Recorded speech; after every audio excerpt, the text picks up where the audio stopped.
Amém. Louvado seja o nome do Senhor por essa noite, por estarmos mais uma vez aqui debruçado aos pés do Senhor, na instrumentalidade do nosso professor Wilton Chine, que com certeza Deus irá usá-lo para nos ensinar hoje um tema muito interessante. Com certeza será bênção, como todas as quinta-feiras tem sido aqui nesse lugar. Aqui nós temos marcado um encontro, né, para estarmos aqui. E muitos não estão vindo, eu andei procurando os irmãos, porque realmente estão em outras atribuições do reino. Então, eu louvo a Deus pela vida da irmã Jacira, do irmão Valdemir, da irmã Sheila, do irmão Estevão, do irmão Marcelo Mendes, e pela vida de vocês e de outros que estão aqui conosco nessa noite. Então, eu gostaria de orar ao Senhor para que possamos termos aqui, como sempre, eu sempre repito isso, o auxílio, né? a ajuda do Espírito Santo. Oremos. Senhor, te louvamos na noite desse dia porque tu permitiu que eu estivesse aqui. Muito obrigado, Senhor, porque como é bom ter esse tempo dentro de um lar, dentro de uma casa, com saúde, ouvindo, falando e vendo. Quantas pessoas não têm um lar, não têm uma casa, não tem não ouve, não vê e não fala. Então, Senhor, só eu estar aqui é motivo de glorificar o teu nome. Que todos nós possamos guardar aqui a tua palavra nas tábuas dos nossos corações. E usa o professor, Senhor. Usa o professor, guarda a vida do nosso professor, para que ele possa ser um instrumento vivo nessa noite. É o que eu te peço e te agradeço. Amém e amém. Por favor, professor Hilton. Amém.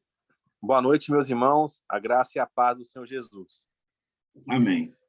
Então, como de costume, eu vou fazer uma breve introdução para que depois a gente possa interagir através da participação dos irmãos. O tema de hoje, ele é muito interessante. Eu creio que seja assim, um dos temas que eu mais gostei de pesquisar, né? Que é a pessoa de José de Nazaré, o pai adotivo do Filho de Deus. Nas minhas pesquisas sobre José, eu vi que os irmãos da tradição evangélica têm pouco material acerca da vida de José. A gente encontra até em enciclopédias, em alguns comentários bíblicos, mas é uma coisa muito... não é muito aprofundada. Eu não ia falar, mas vou usar o termo aqui raso, né? Não é muito aprofundado acerca da história de José de Nazaré. E os irmãos da tradição católica que se aprofundam mais na história desse personagem. Tanto é que esse ano, né, o ano de 2021, na tradição católica, é o ano de São José, José de Nazaré. O que a gente pode aprender na vida desse homem? O que esse homem pode nos ensinar? O que esse homem pode transmitir para nós? Primeira coisa que a gente observa na figura de José de Nazaré é que é uma figura obscura, é uma figura silenciosa. José, ele é o padrão do homem silencioso. Se você recordar aí na sua mente dos estudos que você já ouviu, de pregações, né, de leituras acerca de José de Nazaré, você não vai recordar muita coisa. Você vai recordar um homem que ele já é um homem maduro, um homem que vai assumir um encargo muito grande, uma responsabilidade enorme, mas é um homem silencioso. Você quase não ouve a voz dele nos textos bíblicos. Você quase não consegue identificar quem é esse homem. Por que o silêncio, né, na vida desse homem? Vamos pensar aqui a gente. Vamos nos transportar lá para a época. Você Aí as irmãs também tentem imaginar, né? A condição humana, a condição masculina. Você é um homem, e aí já começa a questão das tradições ou não, né? Nós não sabemos, de fato, se ele já tinha sido casado. Alguns vão dizer que ele era um homem que era viúvo, de uma certa idade avançada. Outros vão dizer que ele sempre foi solteiro. Isso é uma coisa que tem lá no material que eu vou enviar para vocês. Há um debate sobre isso, um debate teológico, um debate das fontes acerca disso. Mas vamos considerar que não vamos considerar ele como sendo casado, que ele tinha sido viúvo, não. Vamos considerar que ele é um homem que está exercendo a sua profissão de carpinteiro, ou se alguém quiser definir melhor o termo, artesão, numa pequena cidade, uma cidade bem desprezível, sem importância, que é Nazaré. Aí esse homem, ele vai se casar. Ele escolhe sua mulher, ele vai viver os dias da vida dele com uma jovem, uma moça bem moça mesmo, virgem, e de repente ele recebe a notícia de que essa jovem, que é prometida a ele em casamento, em que ele já tinha um compromisso assumido com ela, ela está grávida. Você imagina a situação. O texto bíblico vai dizer que, ao ser informado disso, ele tenta deixar Maria de Nazaré, porque ele era um homem justo. E aqui é um termo muito interessante, né? O que será que é ser um homem justo? Alguns vão dizer que ele era justo porque ele cumpria a lei de Deus, né? Que ele ali, ele sabe que ela tem que ser executada, que ela tem que ser morta.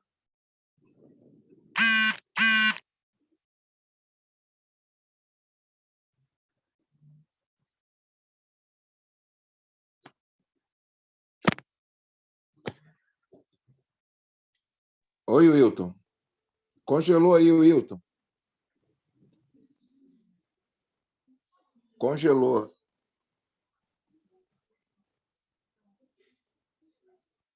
O Wilton congelou. Ele vai voltar, Espera que ele vai voltar. Oi, Isaías, voltou? Voltou, pode voltar. Então tá. Então, como eu estava falando para os irmãos, ele agora está diante de uma situação muito difícil. A mulher dele, a mulher que está prometida a ele, que vai viver a vida com ele, ela aparece grávida. E aí o texto vai dizer que ele vai deixá-la porque ele era justo. Então, como eu coloquei, justo por quê?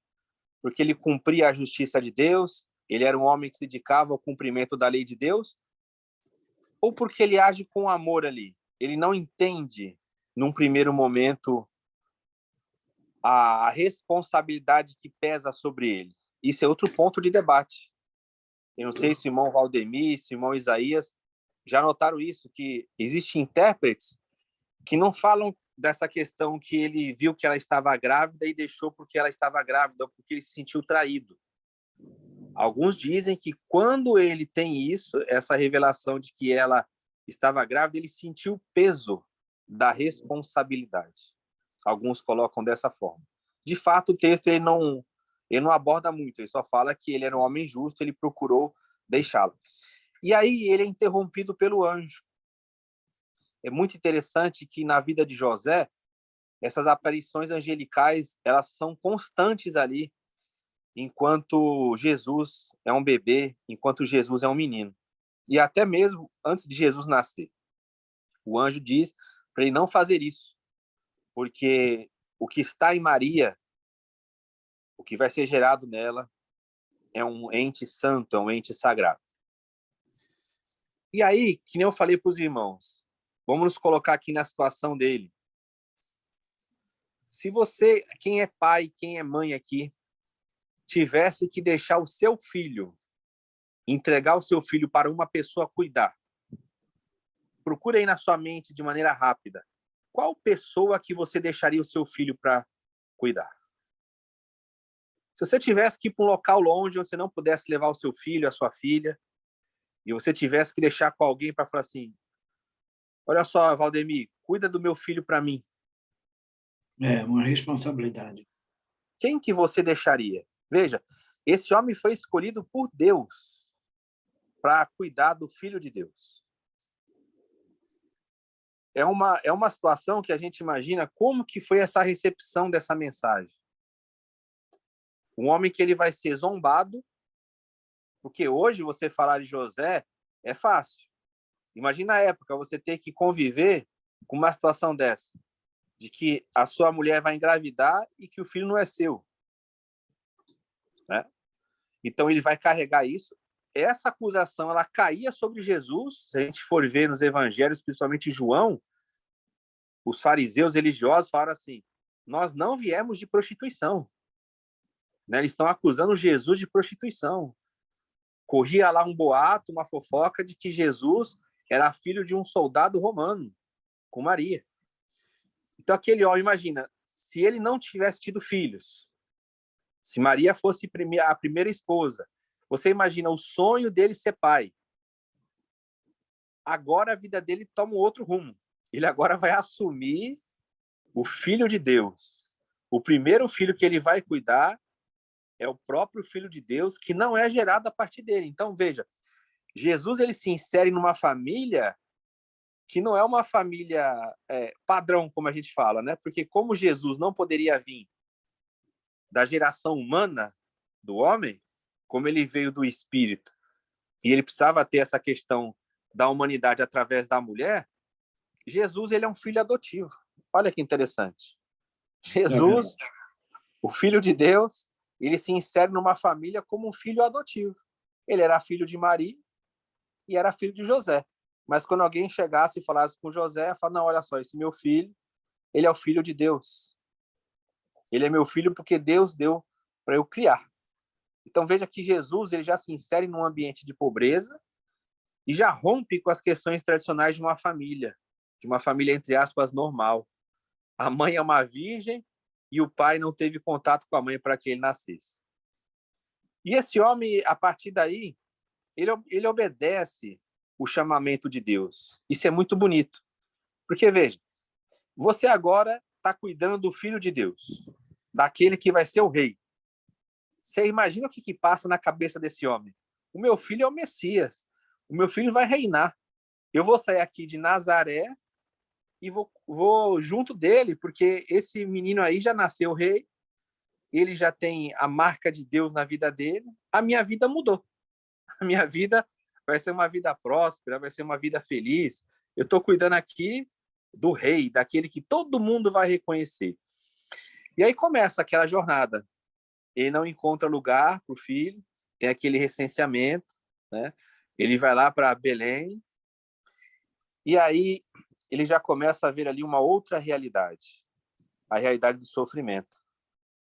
Herodes não recebe bem a notícia, e aí ele tem que sair, ele tem que se refugiar por causa de um filho. Imagina, você agora tem que deixar ali a sua profissão por um tempo, da onde você tira o seu ganha-pão. Imagina chegar para vocês aí, as Valdemir, Carlinhos, Marcelo e Manjacira, e falar: olha, agora você vai ter que dar uma fugida aí, você vai ter que ir para um local distante, porque o rei está procurando matar o seu filho. E veja que fato interessante, irmãos. Se fosse a gente que recebesse esse encargo, o que a gente responderia? Será que a gente agiria conforme os teólogos da prosperidade? E a gente falaria assim: olha, eu não vou sair daqui não. Porque se esse Jesus, ele é o Filho de Deus, o rei não vai tocar nele não. Porque pode virar o mundo ao avesso. Esse mundo aqui pode entrar em colapso. Esse filho não vai ser atingido porque ele é o Filho de Deus. Mas veja a fé simples que esse homem tem. O anjo chega e designa para que ele saia dali e vai se refugiar no Egito. Veja, Jesus está numa família que não é uma família bem tradicional e Jesus vai virar um refugiado. Ele vai ter que sair por quê? Porque Herodes procura matar a criança. Ele pega, vai com a sua mãe, né? Vai com a mãe do menino e com o menino para o Egito. E chegando no Egito, ele fica o tempo determinado. Olha como que Deus faz as coisas de uma maneira bem feita. ele só vai retornar para a sua atividade normal, para a sua vida, depois que o anjo fala que aquele que procurava matar o menino morreu. Olha que interessante. Se é o Filho de Deus, ele poderia ficar lá, porque o Herodes não ia ter poder. Mas você vê, Deus não age com loucura.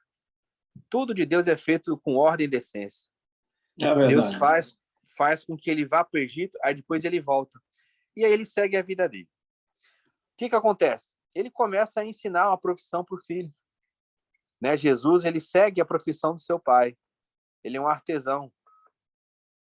Ele é um carpinteiro, né? Nós chamamos de carpinteiro, mas na realidade o termo melhor ali significaria um artesão. É bem possível que Jesus ele não trabalhasse ali em Nazaré, que ele trabalhasse em Nazaré e numa cidade que é bem próxima ali, que é Séforis, que era uma cidade que estava em construção. Porque, na realidade, irmãos, Nazaré é como se fosse uma rua nossa hoje. É um vilarejo, é uma rua muito pequena. Então, assim, não havia tantas demandas para serem feitas. Então, não ficou apenas nessa questão de Nazaré, essa carpintaria, esse exercício da profissão. Então, Jesus ele deve ter caminhado bastante ali para trabalhar junto do seu pai. E, de repente, como eu falei para os irmãos, a história ela silencia acerca de José. Na infância tem mais um relato só, que é aquele relato do templo, que os irmãos lembram, lá em Lucas 2. Os pais de Jesus, entre aspas, perdem um menino no caminho. Quando eles voltam, o menino está ali discutindo com os doutores e eles perguntam acerca de Jesus, porque Jesus fez aquilo com eles, e Jesus solta uma pergunta muito tremenda, que ele fala assim, vocês não sabiam que eu tinha que estar cuidando dos interesses do meu pai? Você imagina você sendo José ouvindo uma coisa dessa? O meu pai ali não era José, era o meu pai celestial. E a história passa e a gente não vê mais a figura do José no contexto bíblico. O que terá acontecido com esse homem, né? O que será que aconteceu com José? Alguns vão dizer que ele vai morrer ali brevemente, tendo Jesus ainda estando na sua adolescência, e aí Jesus vai assumir a responsabilidade do lar. Outros vão dizer que ele morreu um pouquinho mais perto da manifestação de Jesus, pública, né? E que ele vai até se despedir, tem até um relato lá, apócrifo, que ele chama Jesus e Maria, e ali ele já sente a dor da morte, que ele abraça com os dois choram diante dele e ele parte. Isso é um relato apócrifo, não é um relato canônico, né?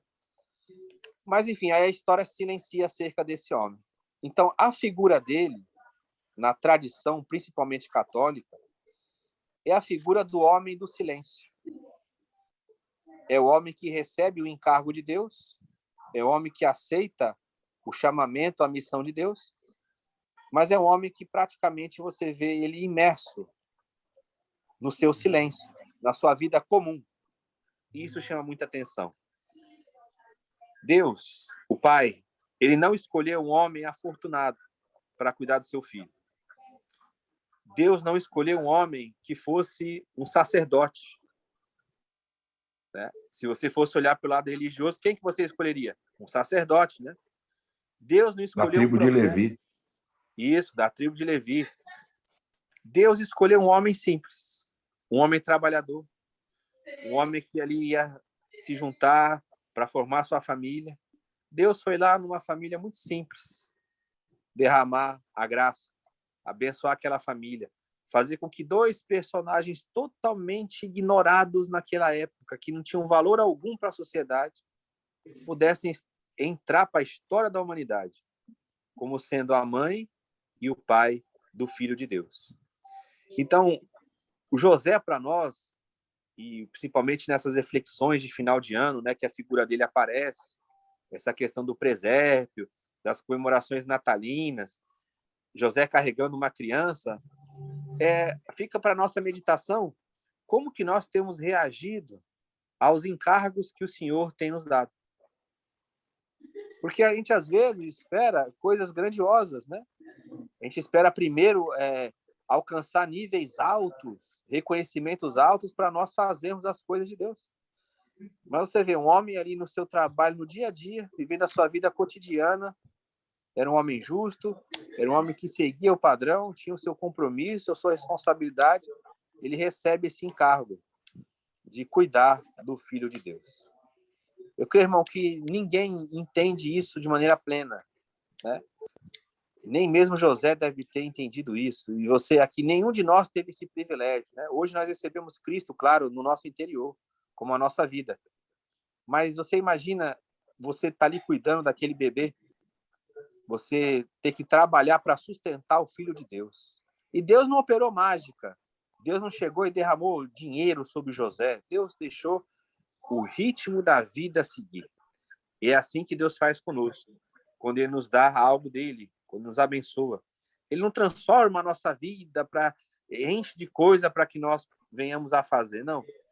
Ele quer que a gente faça de acordo com a força que nós temos, de acordo com a capacidade que nós temos. Então, a figura de José, ela é muito importante para nós enxergarmos isso. Estamos aptos para que, de repente, o Senhor nos dê um encargo e a gente, com a nossa vivência, com o nosso cotidiano, a gente possa retribuir esse chamamento de Deus e apresentar nossa vida como um dom para Deus também. Então, passa aqui para o irmão Isaías para a gente fazer as considerações. Amém, amém, Wilton. Eu ouso afirmar que esse está sendo um dos estudos mais enigmáticos e interessantes, meu Wilton. Meu coração está aqui ardendo, porque a forma didática e pedagógica que você colocou, a minha cabeça aqui, cara, viajou. Amém. E eu creio que terão muitas perguntas ou até muitas contribuições, né? Sim. Com essa viagem que nós estamos fazendo. Esse segredo que envolve a vida de José nos faz,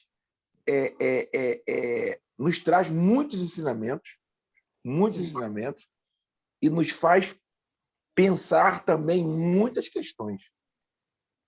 Sem dúvida. E abrindo as perguntas, eu queria, antes de abrir, pontuar certas situações que eu sei que o irmão Wilton também deve também saber a respeito da questão do carpinteiro. Uma vez o Brian ele falou que naquela região não tinha muitas árvores, né? E o carpinteiro, no caso, seria hoje seria o pedreiro, podemos dizer assim. Seria como se fosse pedreiros, né? Faz tudo, né? Faz tudo, exatamente. E também eu não posso deixar de pontuar, irmão Wilton, a ida de José e Maria para o Egito, né? O Egito é África. África, então, local onde o sol pega de pessoas melaninadas, isso, pessoas negras. Então, eles foram para a África, eles foram para o Egito e não tiveram retaliação nenhuma, passaram tranquilo lá, e etc, etc. Isso.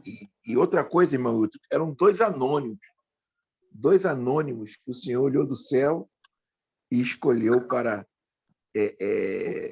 dar o filho dele para ser cuidado. Sim. E eu fiquei aqui, irmão, me perdoa, mas eu não consegui responder a sua primeira pergunta. A quem você daria o seu filho para criar, irmão Dejair? Se você fosse hoje, irmão Dejair, sentenciado à morte ou alguma questão que você teria necessidade de dar o teu filho recém-nascido, não é um filho adulto, não, um recém-nascido para criar. Um recém-nascido com um dia de vida, a quem você daria para criar? Até agora eu estou pensando, não estou conseguindo achar ninguém. Então, eu tenho essas considerações e gostaria de abrir para as perguntas. Isaías, e um detalhe, hein? Por favor. Geralmente, a gente escolheria quem? Uma pessoa que a gente já viu que sabe cuidar de filho. Exatamente. Então, assim, eu vou deixar Isaías porque ele já criou ali os filhos dele, e são homens e mulheres formadas. Deus deixou para alguém que não tinha filhos ainda. Hein? Ele é aposentado, ele vai conseguir dar um colégio particular, para depois meu filho conseguir fazer um concurso, para ter um emprego estável, não é isso? Sim, exato. O meu filho vai ser bem criado, não é? Sim. Olha só os quesitos que nós colocamos e Deus não colocou esses quesitos. Sim. Rapaz, Wilton, é muito forte. Isso é, igual aquele irmão fala, isso é muito forte. Rapaz, agora você vê. E esses detalhes arqueológicos que nos mostram a pobreza, o tamanho do local, como nós dissemos aqui, eu disse aqui um dia desse, Caná da Galileia tinha 70 pessoas, moradores, Caná da Galileia, e locais pequenos que nós imaginamos que seja Nova Iguaçu, nós imaginamos que seja Santa Efigênia, que seja, não é? Madureira.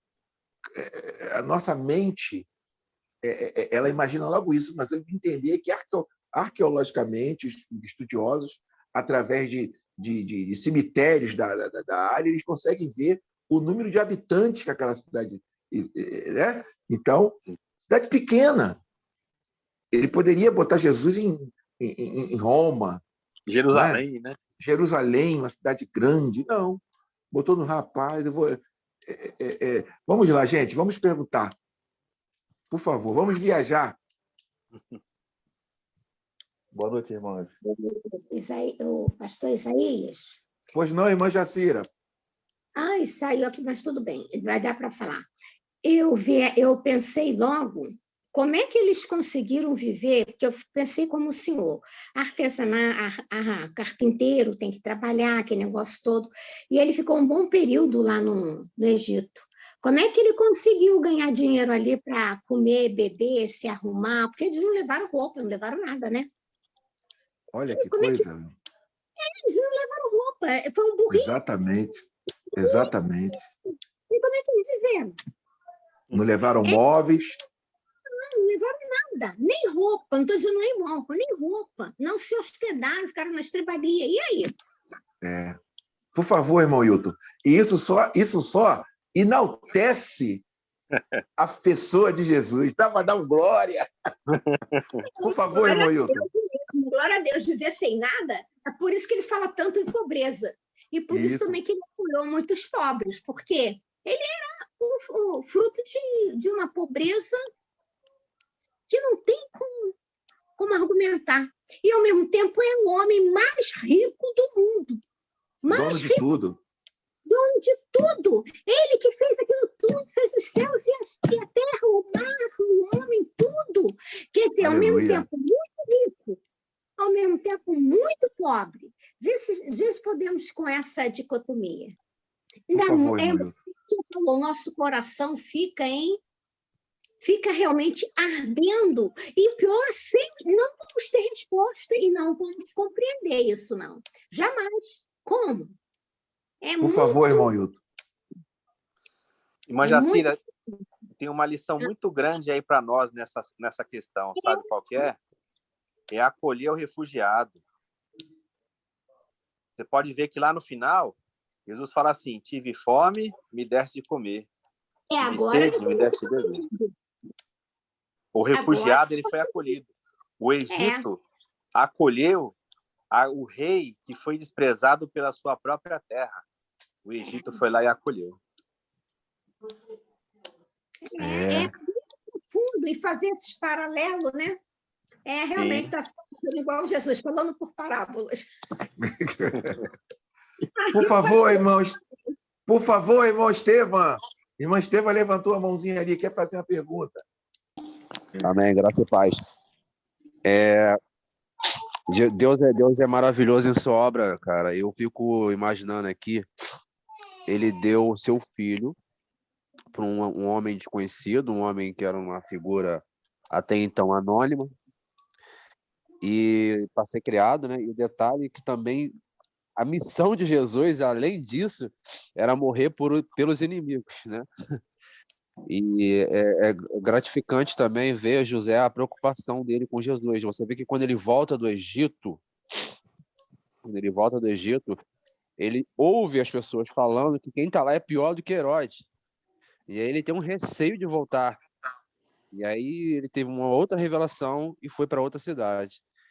E é maravilhosa a obra de Deus, a gente é muito, muito, muito gloriosa. É só isso que eu queria falar mesmo.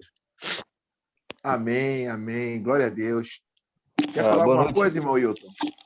Tem uma pergunta aí, irmão Hilton. Tem a pergunta, deixa eu ver aqui então. A pergunta é do Marcelo.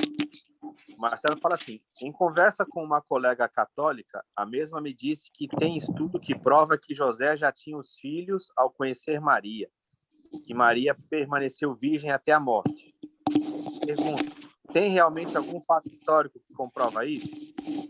Então, para essa primeira pergunta, tem esse material que eu vou encaminhar, permitindo o senhor após o estudo, mas que não existe relato histórico com relação a isso. Existem suposições, sim, que José, como eu falei no início lá, né, que José teria sido viúvo e aí ele teria casado com Maria, mas a outra corrente diz que José não era casado de fato, ele nunca foi casado, que Maria teria sido a sua primeira esposa. Pergunta 2.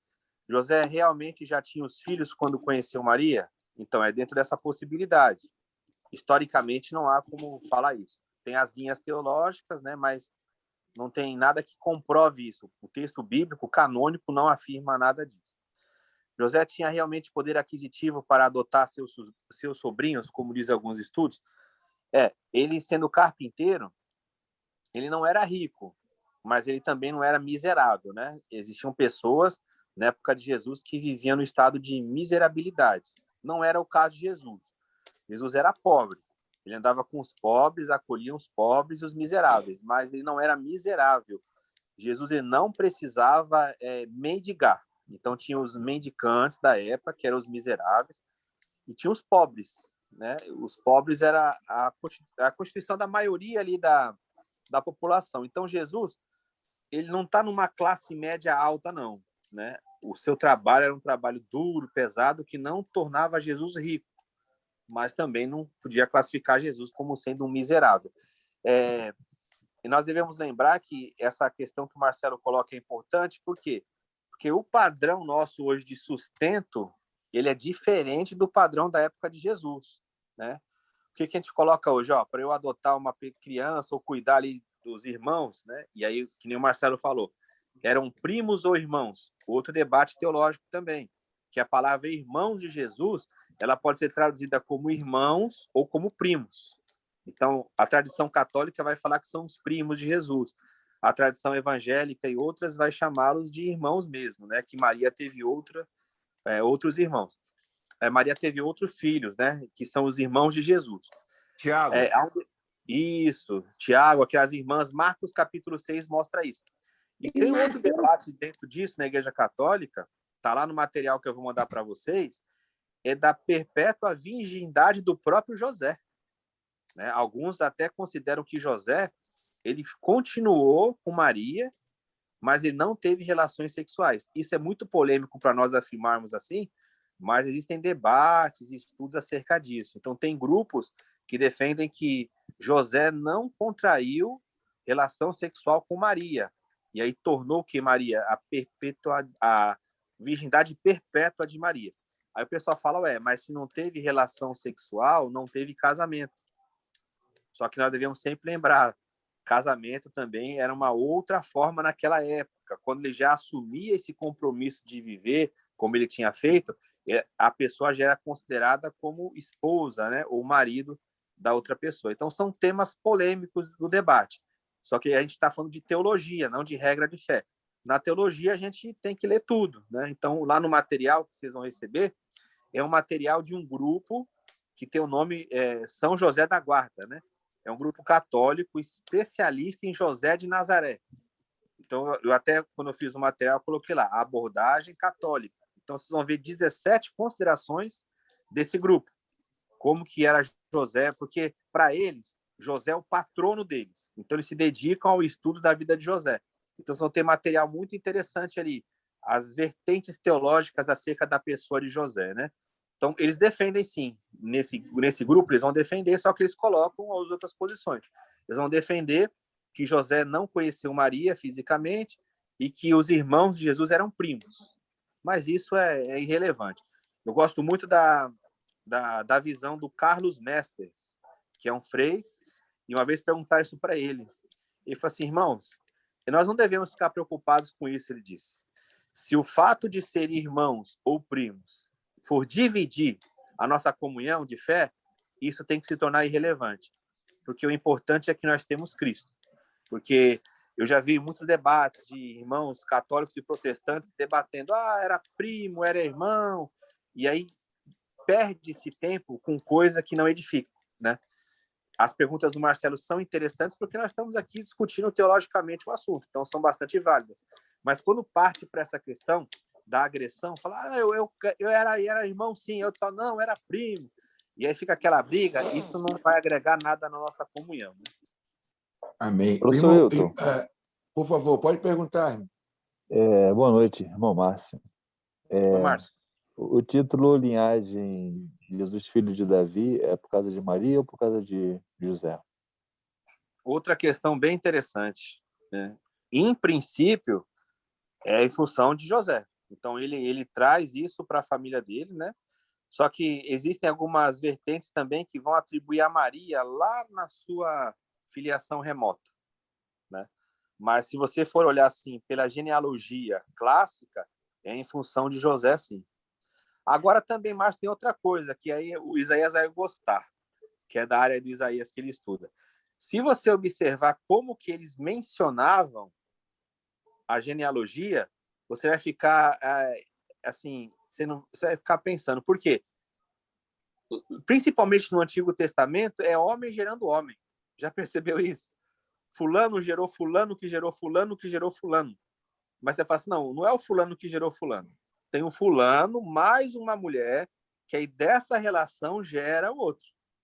Então, nos escritos, acaba colocando a visão da época, a visão patriarcal, né? A visão que eles consideram patriarcado. Isso, patriarcado. Então, por isso que essas questões são polêmicas. É bem interessante essa pergunta do Márcio. Se você observar a genealogia ali, ela vai dar essa ênfase para José, sim, mas ela insere Maria nisso também. Isso. Irmão Hilton, você deu uma pincelada. Alguém quer perguntar? Pode perguntar. Espera aí, que eu quero perguntar assim. Gostaria que o pastor o Hilton, falasse alguma coisa de Mateus 13:55.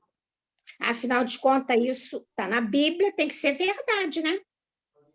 Sim. A senhora pode ler o texto aí para a gente? Espera aí que eu vou ler. Está escrito assim, ó. O título é Jesus prega em Nazaré e é rejeitado pelos seus. Aí vem 55. Fazendo as perguntas, estão fazendo a pergunta. Não é este o filho do carpinteiro? Não se chama a sua mãe Maria e seus irmãos, Tiago, José, Simão, Judas? Não vivem entre nós todas as suas irmãs? De onde lhe vem, pois, todo este conhecimento? Então, quero perguntar, de onde saiu essa filharada toda e Maria com quem? Vamos dizer que a Maria também saía com alguém? Se o então, morreu logo depois, e a Maria, o que aconteceu? De onde saiu esse tantinho? Está escrito na Bíblia. Eu vou unir essa pergunta com a do Marcelo Lima, que veio aqui para mim. Acho que ficou como mensagem direta para mim, né? Que ele fala assim: na vida adulta de Jesus, até a prisão, julgamentos, morte e ressurreição de Jesus, José não apareceu mais na história. Ele teria morrido? Eu não vejo ninguém falar sobre isso, só se fala de Maria. Bem reservado, anônimo. Exato. Então, Marcelo, o pessoal considera, assim, que José já tenha morrido antes da vida pública de Jesus. Por isso que ele não aparece mais lá. Então, ele não anda mais com Maria, não se fala mais dele. Por quê? Ele já teria morrido. Entre a adolescência de Jesus, aquela fase secreta lá, né, que o pessoal chama, fase obscura, dos 12 aos 30. Então, José possivelmente teria morrido nesse período. Agora, tratando essa questão da irmã Jacira. Irmã Jacira, a questão aí é a palavra irmãos. Irmãos. essa palavra, quando ela vem traduzida como irmãos, ela tem um significado que pode ser, de fato, irmãos de nascimento ou primos. Consanguíneos ou primos. Onde que tem essa palavra irmãos, que ela não significa irmão? Lá em João, capítulo 7, verso 5. Fala assim, nem mesmo seus irmãos criam nele. Quem são os irmãos de Jesus ali? É a parentela toda.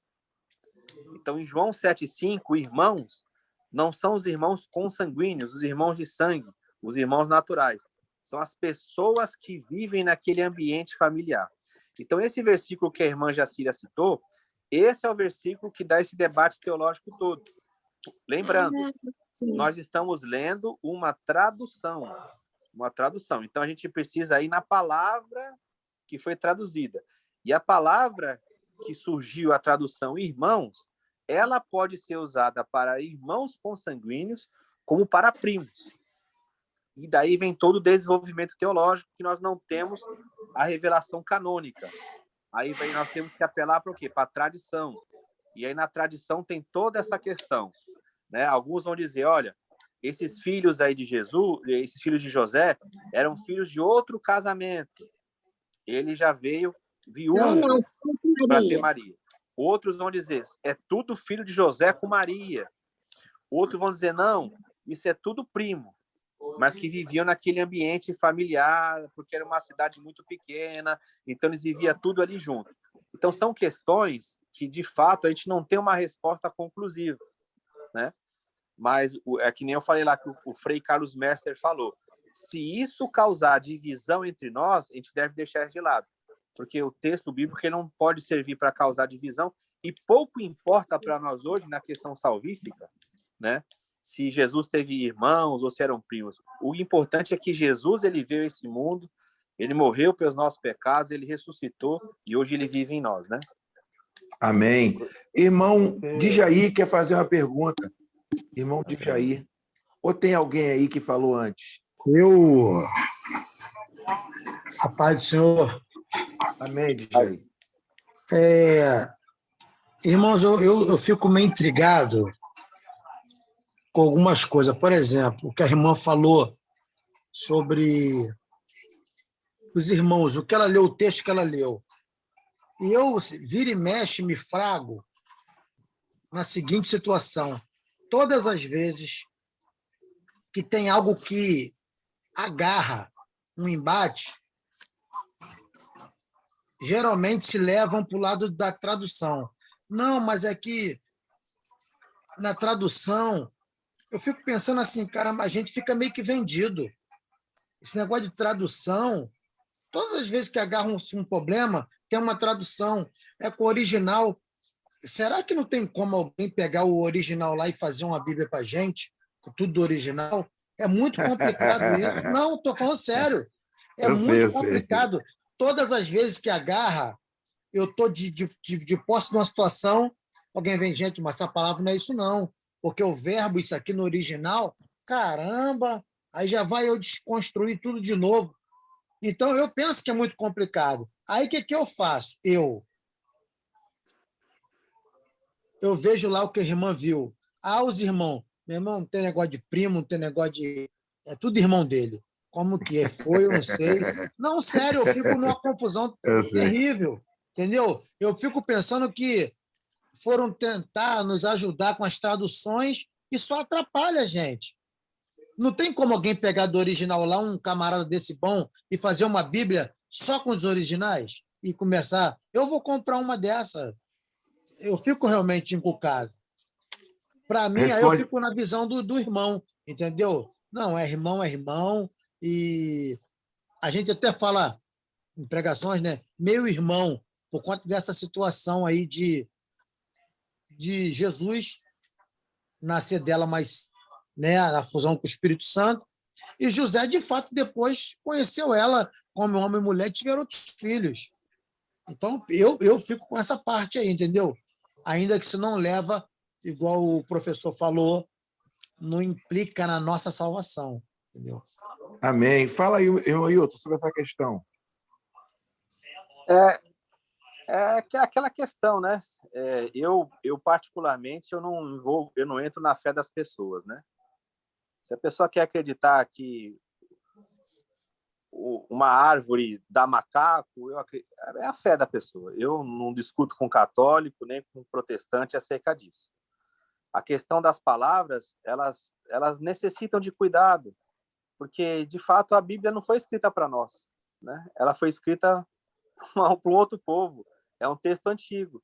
E o esforço do tradutor, ele é louvável, mesmo que, às vezes, ocorra algum problema. Por exemplo, se eu for pegar a Bíblia literal, como o irmão de Jair está falando, todos nós aqui já teríamos que ter cortado o braço, cortado os olhos, porque Jesus falou. Então, por que ninguém aqui cortou o olho?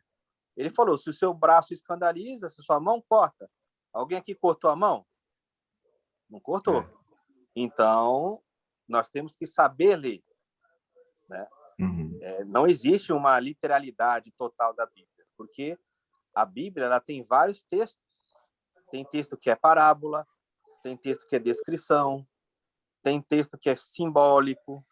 E graças a Deus, hoje, com o avanço que nós temos, que nós conseguimos entender as linguagens da época.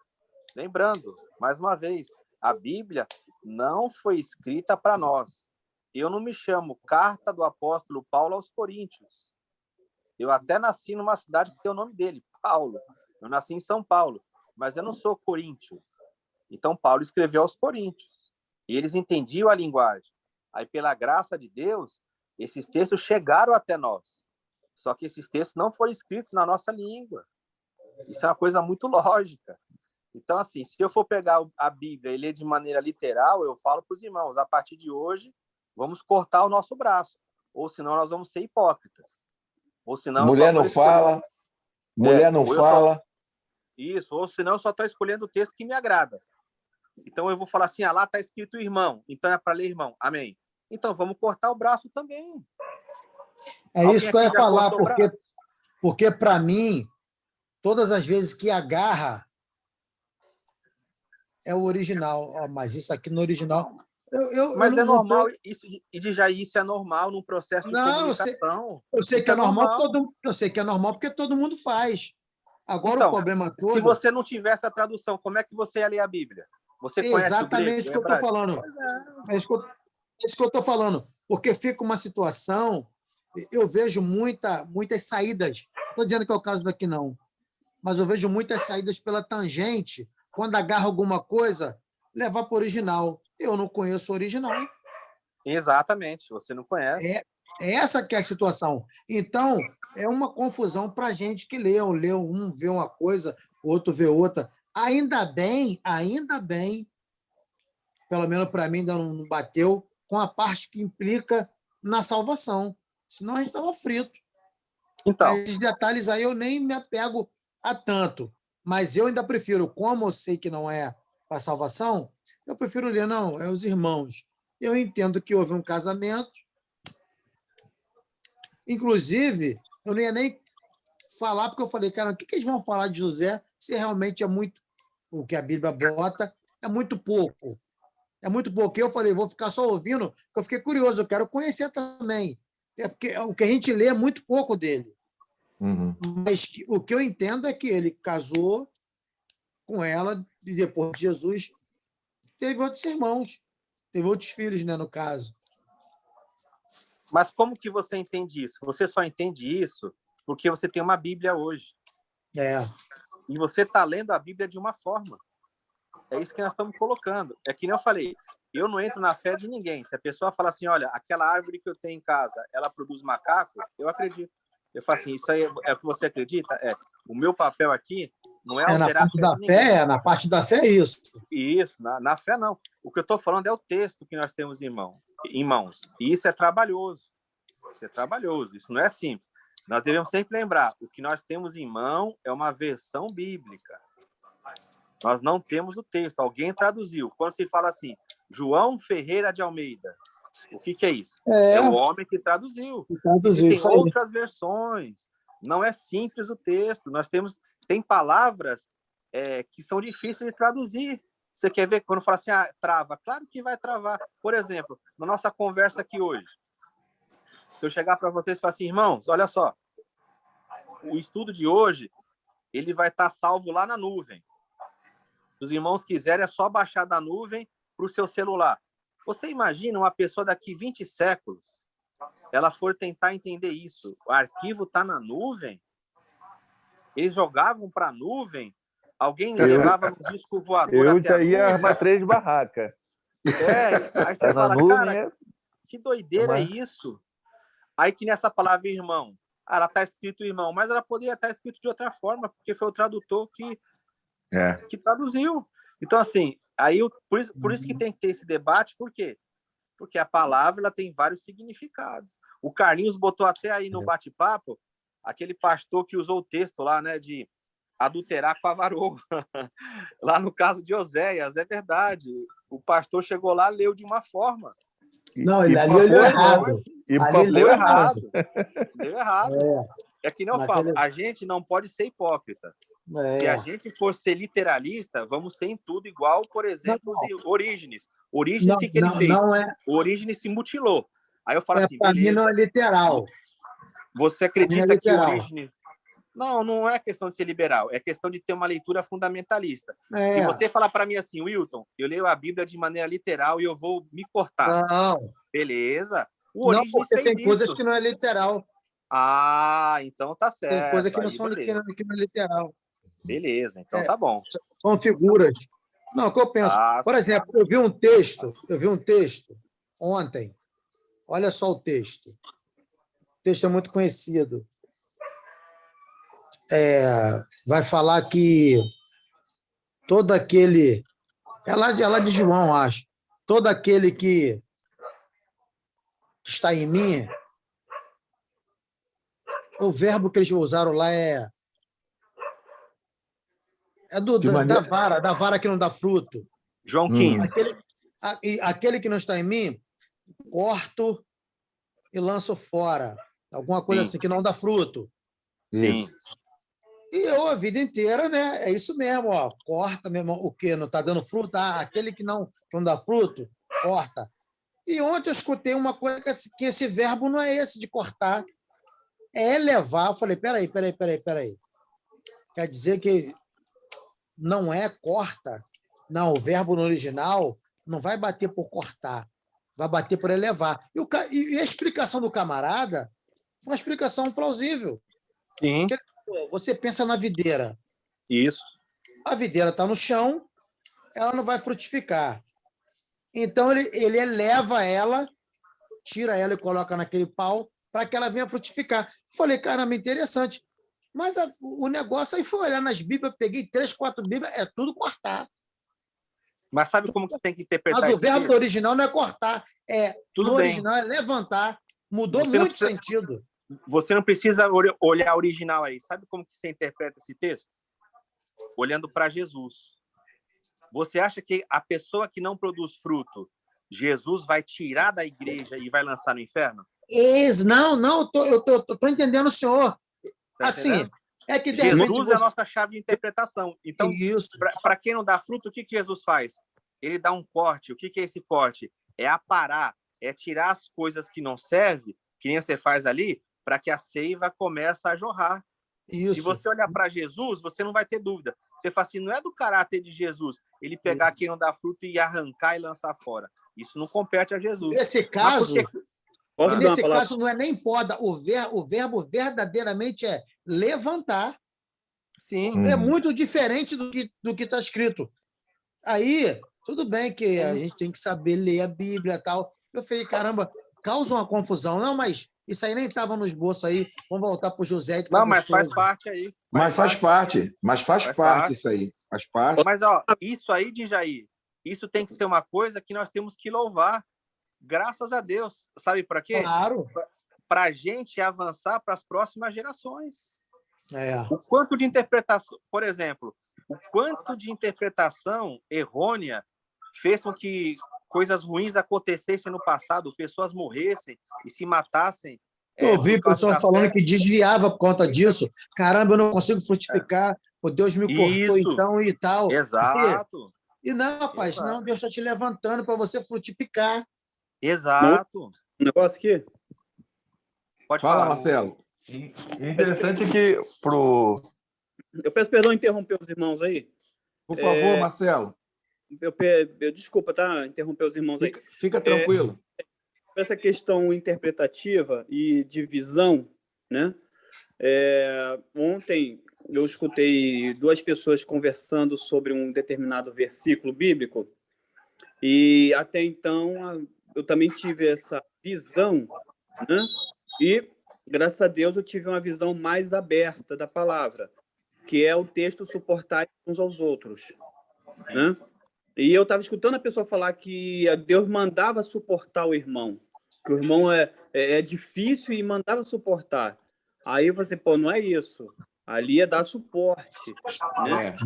Carregar, ajudar, né? Então, assim, essa questão da interpretação também, como o Wilton estava falando, né? Tem que ser levado muito ao contexto da palavra, né? Exatamente. Irmão Wilton, é interessante o que o Djaí levantou, porque nós temos que entender. Tem alguém com o microfone ligado aí e está vazando o som. Opa! é o jogo do irmão de Jair. Isso. Vamos lá. Existe uma questão de espiritualizarmos a questão da tradução. A tradução, quando nós espiritualizamos a tradução, se está escrito, eu vou fazer. Aí, o que acontece? Há um desprezo. A igreja sempre desprezou as pessoas que são voltadas para o ensino. Porque o ensinador, como Jesus, como Paulo, como dentre outros, que veio para explicar e colocar luz ao texto. Colocar o texto dentro de um contexto, dentro da questão geográfica, dentro de uma questão de tempo, pegar aquele texto e localizar aquela pessoa dentro daquele texto. Essas pessoas na igreja, hoje e sempre, foram desprezadas. Porque, muitas das vezes, aquele homem que está lá na tribuna pregando de maneira equivocada, que não quis, como Jesus falou, você que é pastor, que é presbítero, tem que buscar o conhecimento. Essa pessoa não busca conhecimento, ela quer poder, ela quer revelação, ela quer isso, quer aquilo. Quando vem alguém para desconstruir o que ele aprendeu de maneira equivocada, aprendeu de ouvido, que Jesus foi para o céu fazer morada, lá no céu tem um quarto para você, e lá tem rua de ouro e cristal lá no céu. Você vai morar no céu. Quando vem alguém aqui, olha só que petulância, fala assim, gente, não tem morada no céu nada. Não tem morada no céu. A pessoa, aí acontece o quê? O confronto. Não, irmão. A pessoa nem tem o espírito de mansidão, de humildade, para chegar para um professor, que é um dom de Deus, né? Que é o mestre, que é um dom bíblico, né? É um dom bíblico, como o dom pastoral, como o dom de evangelista, né? É um dom bíblico. Só que a pessoa não chega. Eu até aproveito de dizer, a pessoa chegar na igreja e falar, eu trouxe aqui um mestre para nos dar aula. Dom de ministérios. A pessoa vai dizer assim, está dizendo que é mestre, quer tirar onda, é soberbo. Já vem isso aí. O Hilton está rindo, né, Hilton? Então, o que acontece? Esses que buscaram conhecimento debaixo da unção do Senhor, não é? Para desmistificar essas questões, que são muitas na Bíblia, infelizmente, eles não são compreendidos. Não são compreendidos. Então, foi muito boa a participação do Djaí para nós chegarmos nesse... E do outro irmão que falou também, o irmão Marcelo, né? Que falou também aí, foi muito interessante. Suportáveis uns aos outros. Não, é dar suporte. É dar suporte. Aí você fala, não, mas eu aprendi que suportar aguentar. Não, eu vou pelo literal. Então, é muito interessante isso aí. Agora, vamos lá. Outra pergunta. Essa questão que o Djaí colocou, ela é muito interessante quando você vê a questão das traduções, por exemplo, né? Isso. a maioria, a igreja evangélica, a maioria, ela ficou presa na Ferreira de Almeida. Lembrando que ela não foi a única versão que tinha. Aí depois abriram para NVI, outras Bíblias. Se você for pegar a tradição católica, também tem lá tradução ecumênica da Bíblia, Bíblia do Peregrino, Bíblia de Jerusalém, Marcos Soares. Então, são muitas versões. O que a igreja evangélica ficou durante muito tempo foi na Ferreira de Almeida. E aí, talvez, ocorre isso que o irmão de Jair falou. Você pega assim, várias Bíblias e elas vão ter a mesma palavra, mas várias Bíblias quais? Às vezes está lá, Ferreira de Almeida. Aí tem a Ferreira de Almeida corrigida, atualizada, Almeida corrigida fiel, Almeida corrigida do século XXI, mas ainda está na base do Ferreira de Almeida, que é uma versão boa. Agora, tem outras versões mais técnicas, mais especializadas, como, por exemplo, a TEB. Por que essas versões elas são especializadas? Porque ela não tem confessionalidade. O que é isso? Ele não vai puxar a sardinha nem para um lado nem para o outro. Por exemplo, a TEB, por que ela chama tradução ecumênica? Porque ela foi feita tanto por protestante como por católico. Então, chega uma palavra que essa que o Jair falou, deu rolo. Irmãos, aí o que eles fazem? Eles abrem o texto. Eles falam assim, essa palavra pode ser entendida de tal forma. E ela não fecha. E isso é uma análise técnica, científica do texto. Quando eu chego e falo assim, é isso. Por exemplo, se você pegar a Bíblia Genebra, Bíblia Genebra, o que a Genebra faz? Acho que Isaías parou meu vídeo aí. Voltou o vídeo? Voltou, Wilton. Tá. Não. Peraí. Acho que você pegou meu vídeo aí, Isaías. Isso. Tá, mas tá me ouvindo, né? Estou ouvindo bem. Sim, só não tá sua imagem. Tá bom. Eu continuo aqui, sem problema. Aí, tá ok. Voltou. Agora voltou. A Genebra, que nem o Jair falou, você quando vai ler uma Genebra, ele já te indica ele já vai te lançando numa indução. Ele fala assim, olha, esse texto aqui, eleição, significa eleição na escolha soberana de Deus para a salvação. Deus escolheu uns para a salvação e rejeitou outros. Aí, se você pegar uma Bíblia arminiana, vamos pegar uma Bíblia Estudo Pentecostal da CPAD, aí lá no texto fala eleição, ele fala, olha, essa palavra eleição significa a eleição da igreja corporativamente. Você vê, é a mesma palavra, só que a interpretação que a Bíblia Estudo coloca, ela já induz o camarada a pensar de uma forma. E é muito perigoso isso.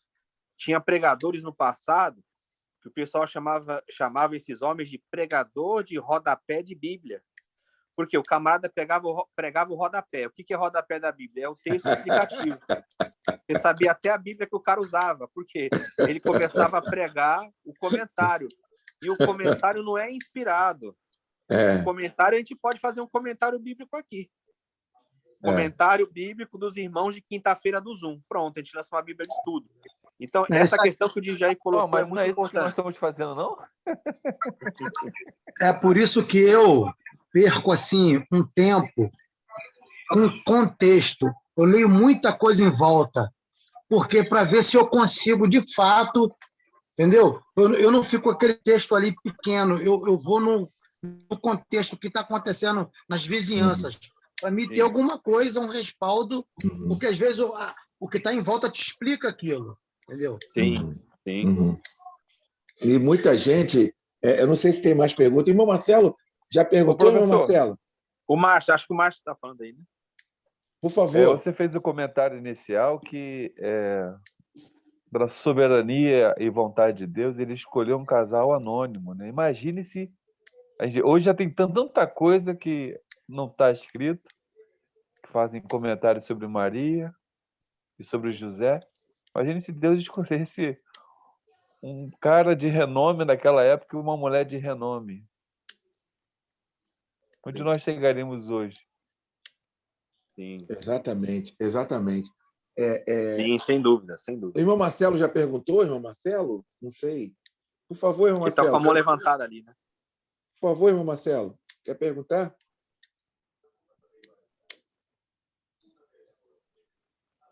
Acho que não. Não, né? Essa questão, Isaías, essa Oi. questão que o irmão de Jair falou do contexto é outra coisa muito interessante. Que Porque olha que legal isso. Lembra daquela frase que fala assim, texto sem contexto é pretexto para heresia? Exatamente. Aí o irmão de Jair falou assim, a gente vai no contexto, que é o correto. Só que o contexto também é outro texto. Exatamente. O contexto ele tem palavra. Por isso que isso é muito interessante, essas abordagens bíblicas. O contexto ele está dentro de um outro contexto maior, que é o contexto do escrito em si. Né? Isso. Como ele falou, você pega o Apocalipse. Não adianta eu pegar o Apocalipse 13, verso 7, e querer só entender o Apocalipse 13, verso 7, lendo o capítulo 13. Porque o próprio 13 e o 13:7 estão dentro de um contexto maior, que é a escrita do livro. Uhum. Eu não posso ler um evangelho da mesma forma que eu leio uma carta aos Hebreus.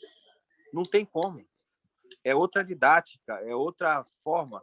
Eu não posso ler o Gênesis da maneira que eu leio o livro do profeta Ezequiel. Não tem como. Então, assim, a Bíblia ela é muito rica nessas questões das linguagens. Por quê? Eram comunidades que trabalhavam muito o texto, até ele chegar a essa forma definitiva nossa. A inspiração, ela não foi uma psicografia, que nem o Chico Xavier, né? Que o Espírito entrava nele e ele saía escrevendo. O pessoal pensa isso aí. O pessoal pensa isso. O cara foi um tipo médium. Isso. Esses textos são muito ricos. Então, assim, essa abordagem do DJ é muito importante. Por isso que eu sempre indico para o pessoal, vocês que estudam, que gostam, adquiram o máximo de versões bíblicas possíveis, para você não ficar preso em uma só. Leia numa versão protestante, leia numa versão católica, leia numa versão independente, leia numa versão ecumênica. Tenta resgatar essas palavras que vocês estão estudando, para você perguntar para o texto o que o texto está dizendo para você.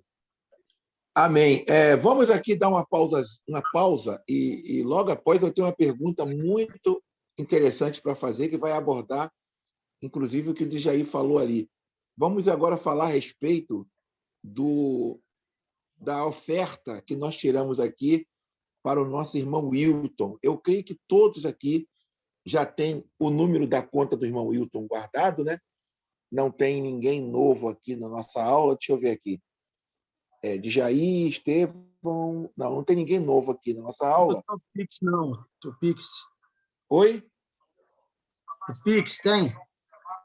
Tem. Eu vou dizer aqui, eu vou falar aqui o Pix para os irmãos. Eu vou falar aqui o número do Pix. Pega uma caneta aí, anota. Pega nós aí. Estou mandando meu zap. Isso. Espera um pouquinho. Para quem ainda não tem, o Pix é 285-753-398-50. É o Pix. 285-753-398-50. Wilton José Chine. Depois eu boto lá no grupo. Quando eu terminar aqui, eu vou colocar lá no grupo. Bota lá, CPF. Isso. É CPF. Vou botar lá no grupo. Agora, outra coisa, antes de fazer essa colocação para o irmão Wilton, é a respeito dos irmãos entrarem lá na minha página do YouTube. Vamos pegar os estudos lá e divulgar para amigos, irmãos, para eles terem essa profundidade e crescerem, né, no conhecimento do Senhor. E se inscreva lá no canal Isaías Campos dos Santos. Anota aí, Marcelo. Isaías, com S, Campos dos Santos. Lá tem todos esses estudos que nós fizemos aqui lá. E tem tido uma participação muito grande lá de pessoas que nós nunca conhecemos e estão participando lá e estão divulgando. O irmão Wilton, nós temos estudo sobre a questão das versões, né? Depois eu vou passar para o Djaí dar uma olhada. Estudo sobre versões.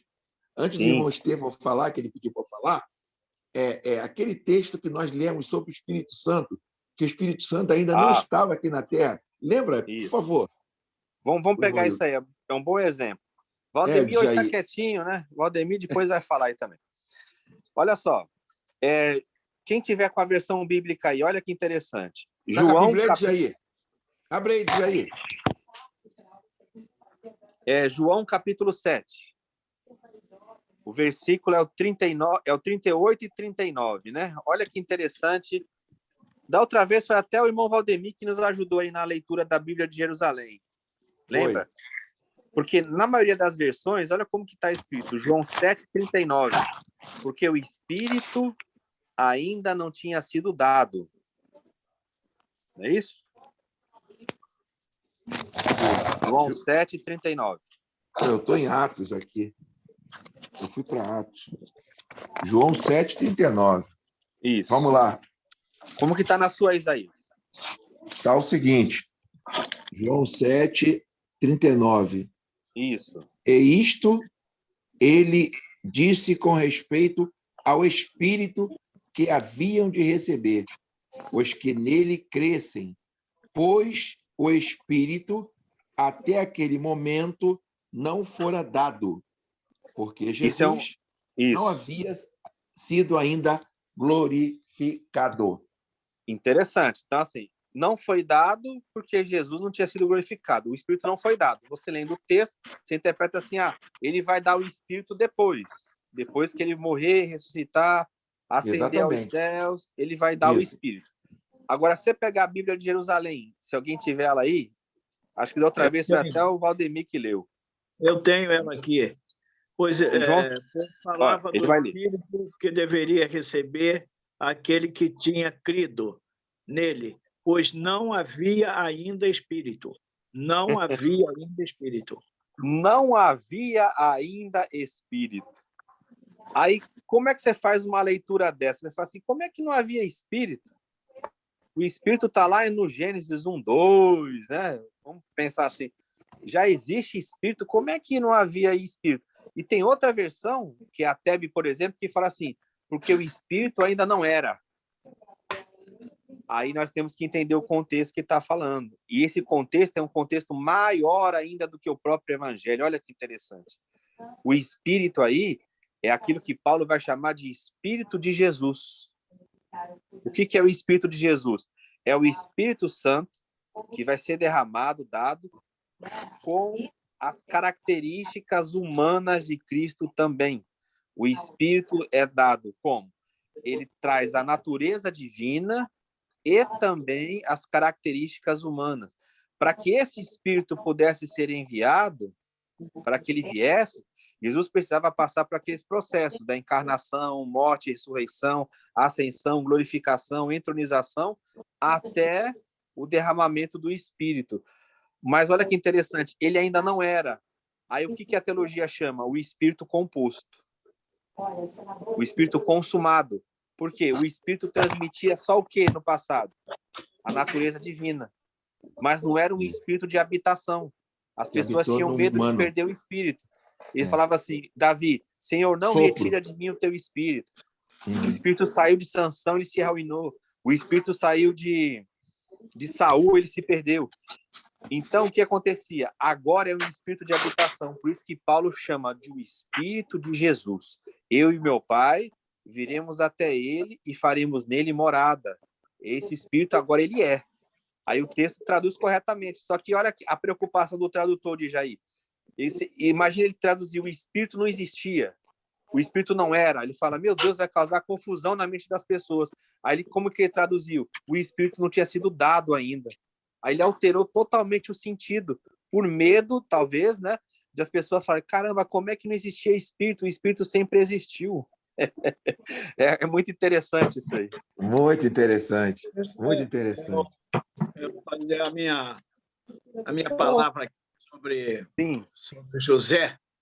Sim. É que, às vezes, o Isaías intimida a gente, que ele fala, quem tem pergunta? Eu não tenho pergunta, eu tenho uma interpretação minha. Então, sim, ele por favor.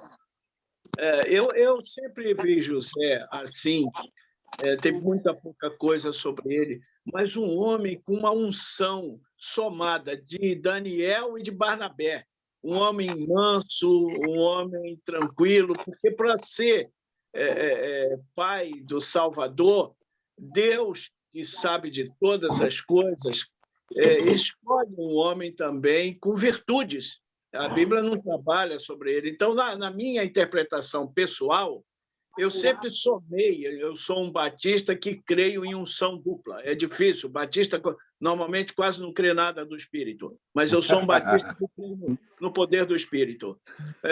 Eu vejo nesse personagem bíblico um homem muito precioso, muitíssimo precioso, com uma unção de Daniel e uma unção de Barnabé, de uma virtude extraordinária para ser o cuidador do Salvador, de ter essa brandura, de viajar até o Egito, a distância que era. Então, era alguém e também naquela época havia visitação de anjos, embora não tenha relatos, mas até no nascimento de Jesus ali, lógico, passou 9 meses, os anjos, ele disse, na cidade de Belém nasceu o Salvador. Então, ele teve muitas confirmações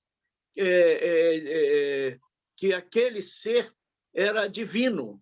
Ele teve muita confirmação. Então, por isso que eu, particularmente, vejo nesse personagem da Bíblia um homem de uma virtude, não só como Daniel, como Barnabé, mas uma pessoa muito singular para poder ocupar a posição que ele ocupou. Essa é a minha interpretação pessoal. Não é uma pergunta, Isaías, é um conceito meu. Então, porque quando você pergunta, tem pergunta intimida. Quem não tem? Mas foi de grande valia. Foi de grande valia, irmão. Olha que interessante essa questão do irmão Valdemir. Vamos pensar na nossa situação hoje. Ele falou de José como cuidador do Filho de Deus, né? Isso. Será que a gente enxerga também os nossos irmãos como filhos de Deus, a imagem de Jesus? Como que a gente tem cuidado dos nossos irmãos? Porque em Cristo nós nos tornamos filhos de Deus. Isso. Sim. Nós também somos filhos de Deus. Então, talvez, né, irmão Valdemir, a gente tivesse aquele cuidado com a criança. Não, esse aqui é o filho de Deus mesmo. Esse aqui, ó, ele nasceu da Virgem. Esse aqui é o Messias. Só que na fé bíblica é para a gente cuidar dos nossos irmãos como se estivesse cuidando de Cristo também. Amém. É isso. Então nós temos que ter essa mesma dimensão de José para cuidar dos nossos irmãos. Amém. Amém. Ô, irmão Hilton, chegou o Papai Noel aí, ó. Chegou o Papai Noel aí.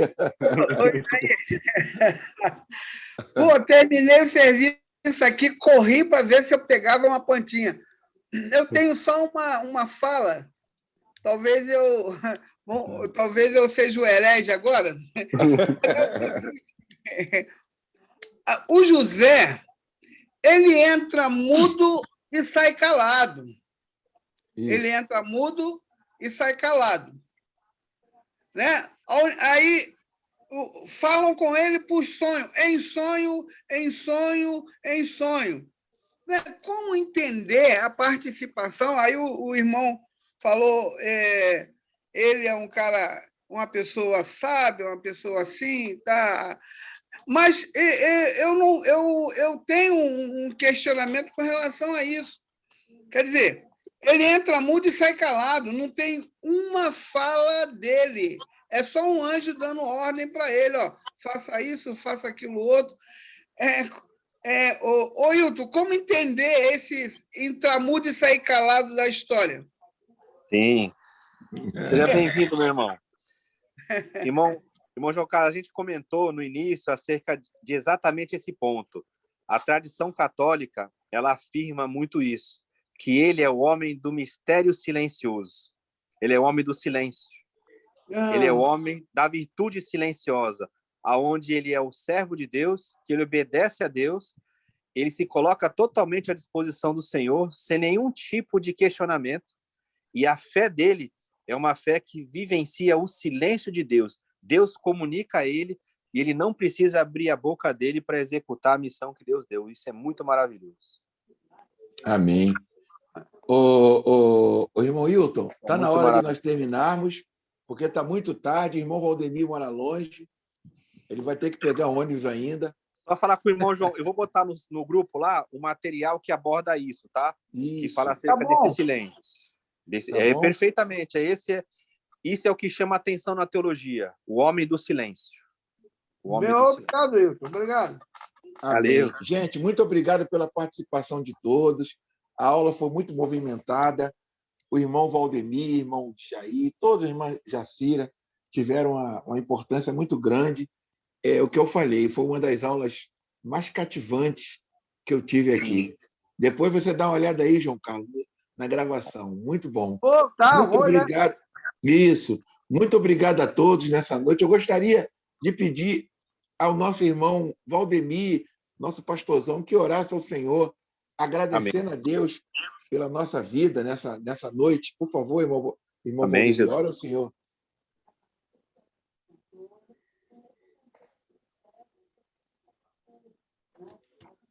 Ligar o microfone dele, né? Isso, vou ligar aqui.